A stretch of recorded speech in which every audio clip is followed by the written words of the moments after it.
Let me take a moment and talk about Riverside.fm. It allows you to record studio quality audio and up to 4K video. When you need to record audio and video, Riverside.fm can do it. So if you're looking for a hero platform for all your recording needs, from podcasts to webinars to any video content, Riverside.fm. I've got a promo code for you where you'll receive a 30% discount on the first 3 months of your subscription. I'll give it to you twice. The promo code is SHIPIT.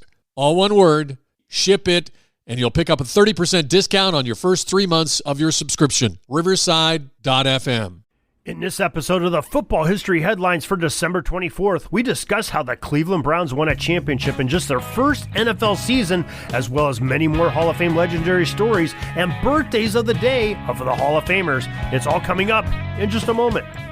This is the Pigskin Daily History Dispatch, a podcast that covers the anniversaries of American football events throughout history on a day-to-day basis. Your host, Darren Hayes, is podcasting from America's North Shore to bring you the memories of the gridiron, one day at a time.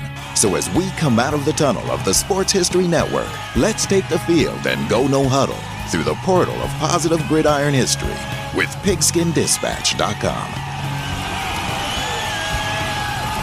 This podcast is part of the Sports History Network, your headquarters for the yesteryear of your favorite sport. You can learn more at sportshistorynetwork.com. Hello, my football friends. This is Darren Hayes of PigskinDispatch.com, and welcome to the Football History Headlines for December 24th. Yes, Christmas Eve day. We have plenty of football news, and we'll get right at it as we start on December 24th, 1892, in Charleston, South Carolina. The University of South Carolina Gamecocks played the school's very first football game. The outcome, unfortunately for USC, was a loss to Furman. 0-44 was the score, according to the correspondence from the SC Athletic Department.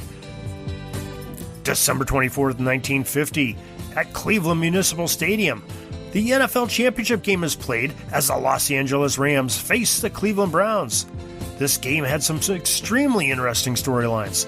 The first one is that if you remember our December 16th edition of the Football History Headlines, we talked about how the Rams played their last game calling Cleveland their home city as they won a 1945 NFL championship there.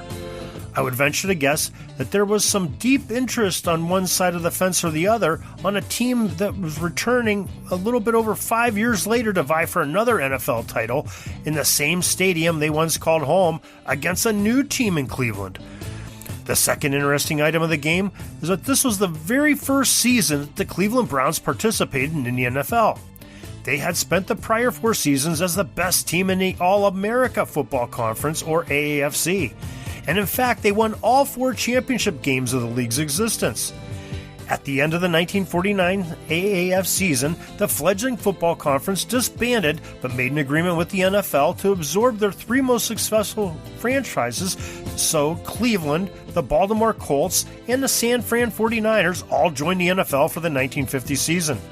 The popularity of the Browns' success had probably healed any unrest the fans had once the Rams moved to the West Coast. The contest was evenly matched on the slick turf of the Cleveland Stadium. It all came down to Cleveland's final drive. There was 1:48 left in regulation, with LA up by a single point, and the game rested in the hands of veteran Browns signal caller Otto Graham. Using both his legs and short passing game, Graham engineered a drive down the field as the Rams defenders had to sit back due to slippery conditions. With 20 seconds remaining, Cleveland kicker Lou Groza nailed a 16-yard field goal to put the Browns up by 2. The Rams gave everybody a scare on the kick return as Jerry Williams took the Groza kick and weaved through traffic to race 35 yards before Groza tackled him to secure the victory. The Cleveland Browns in the game went on to defeat the LA Rams 30-28 per the website story on GoldenRankings.com.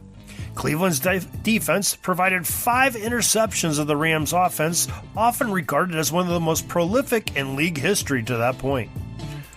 Now let's take a quick break from our headlines and let me remind you can learn more about gridiron history on our website, PigskinDispatch.com. And you can contact me, Darren Hayes, at PigskinDispatch@gmail.com. We'd love to hear from you.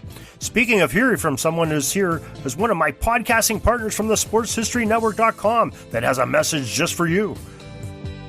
Do you wish you knew more about the 100 seasons of the NFL? You're in luck because you found the Football History Dude podcast, where each episode is a journey back in time to learn about the rich history of the NFL. From the founding of the league in an auto showroom, all the way to what it is today, America's favorite sport and a behemoth of an industry. My name is Arnie Chapman. Football is my passion, and I want you to come along with me each week to explore the yesteryear of the gridiron. So hop on board my DeLorean and let's get this baby up to 88 miles per hour.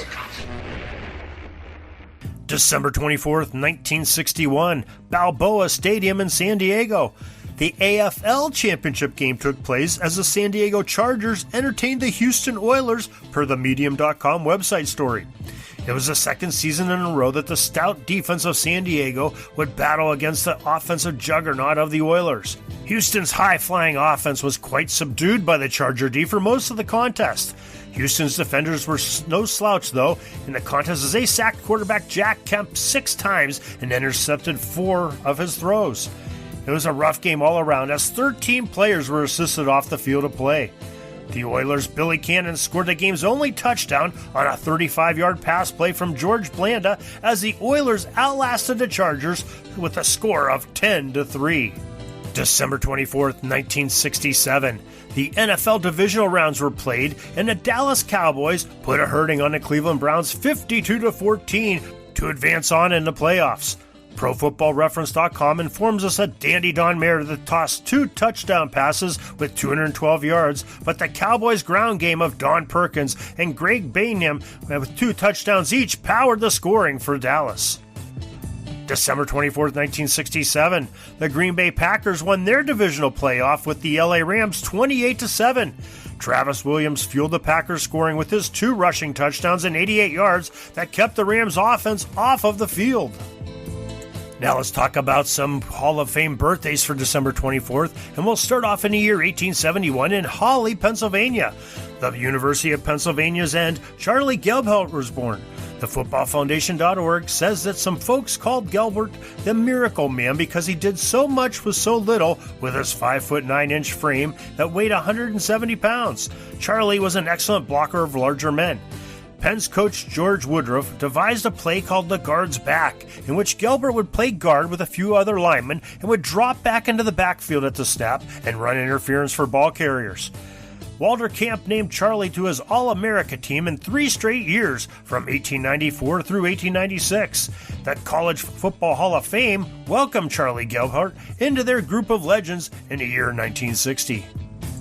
December 24th, 1921, Bluefield, Virginia. The University of Virginia's legendary halfback Bullet Bill Dudley celebrated his birth. Some so-called experts thought that Dudley was too small to play football at the collegiate ranks, as he weighed in at 150 pounds on a 5'2", 10-inch frame per the NFF. Virginia's coach Frank Murray decided to give Bill a chance to prove all the recruiters wrong. What Dudley do was become the only player to win MVP honors in college, the armed forces, and the professional levels. During the 1941 season, Bullet Bill led the nation with 18 touchdowns, 134 points scored, a 6.2 rushing average per play, and 29 touchdowns. The National Football Foundation selected Bill Dudley into their College Football Hall of Fame in the year 1956. The Pittsburgh Steelers did not hesitate a second to pick Bill with the first pick in the 1942 draft of the NFL. In his 9 pro seasons, he had 8,217 total yards and recorded 23 interceptions and played in 3 Pro Bowls. In fact, the Pro Football Hall says that Bill won a rare triple crown of awards in the NFL. He was the interception leader, the top rusher, and held the punt return title all in 1946. Bill Dudley found the door wide open for him to enter into the Pro Football Hall of Fame in 1966. We hope that everybody is going to have a safe and happy holidays this season. And don't fret, December 25th, we're not taking a day off. The Football History Headlines for December 25th will be back tomorrow. So we have a great schedule of stories lined up for you because there's plenty of games that were played on Christmas Day throughout the years. And I think you're going to enjoy many of them. So make sure you hit that subscribe button. Check at PigskinDispatch.com or the SportsHistoryNetwork.com so you can find your favorite podcasts of this podcast or some of the other ones that have great sports history. And remember, some of the podcast providers such as Apple may have some delays. So if you don't see it there at your favorite podcast provider, make sure you check out pigskindispatch.com or at sportshistorynetwork.com, and every day's podcast will be there right when you expect it. So until tomorrow, Merry Christmas, everybody. I'm looking out at the defense, and I got backers crowding the line. I'm going to call an audible and get on out of here. Tune in tomorrow for more Pigskin Dispatch. If you want to contact us, we're at pigskindispatch@gmail.com, and we'll see you tomorrow, folks. We encourage you to check out our website, pigskindispatch.com, and hit us up on the email, pigskindispatch@gmail.com. See us on Twitter and Facebook, too, and subscribe to this podcast. We'd love to hear from you. This podcast is part of the Sports History Network, your headquarters for the yesteryear of your favorite sport. You can learn more at sportshistorynetwork.com.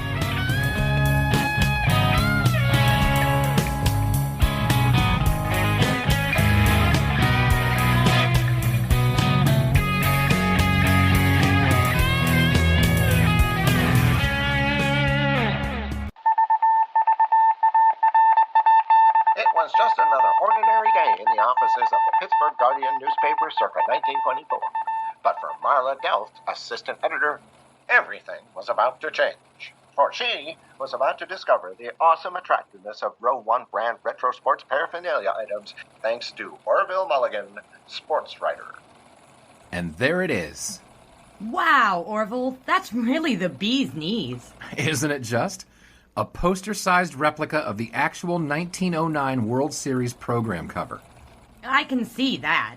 But where did you get it? And where'd you get it framed? I ordered it from the Row 1 website, where over 6,000 items of sports memorabilia from the 1880s to the 1990s are available for reproduction, in multiple sizes and in several different materials, with over a dozen styles of frame to choose from for prints like this. Well, I'm sure Mr. Delft would love to put up more of these in the office. But I'm equally as sure they're beyond this newspaper's budget. Not at all, my dear Marla. See for yourself. Go to sportshistorynetwork.com/row1. sportshistorynetwork.com/row1. Oh my, these are good prices. Oh, and look at this stuff. Oklahoma-Nebraska football, college basketball art, Michael Jordan items. And so retro it was that sports Marla Delft advertisement discovered the flowers. splendiferous magic of Row 1 sports memorabilia, arts, and prints. You can too by visiting sportshistorynetwork.com/row1. That's ROW1 today for access to the full Row 1 catalog of gallery prints and gifts like t-shirts, long-sleeve shirts, telephone cases, coffee mugs, blankets, pillows, towels, and even shower curtains. Act today for 15% discount off all prints with coupon code SHN15 and 20% off all other items with coupon code SHN20 at checkout. And keep your dial locked to the Sports History Network for the exciting chronicles of the 1920 sports world in Orville Mulligan, sports writer. Coming soon. Are you having a hard time figuring out what to get Dad for Father's Day? You should check out Row 1 Brand's Vintage Pictorum Gallery. They have America's best sports art. With over 7,200 historic sports prints, you're assured to find something unique for Dad this Father's Day. Instead of a boring old tie, get him a historic baseball photo taken by Henry High Sandom at the historic Polo Grounds Stadium in New York City during the 1894 Temple Cup. Or, if he's an NFL buff, check out the 1963 vintage NFL poster. These are so good looking that you'll be amazed how they turn out. Shop now at sportshistorynetwork.com/row1 and save 15% off your order.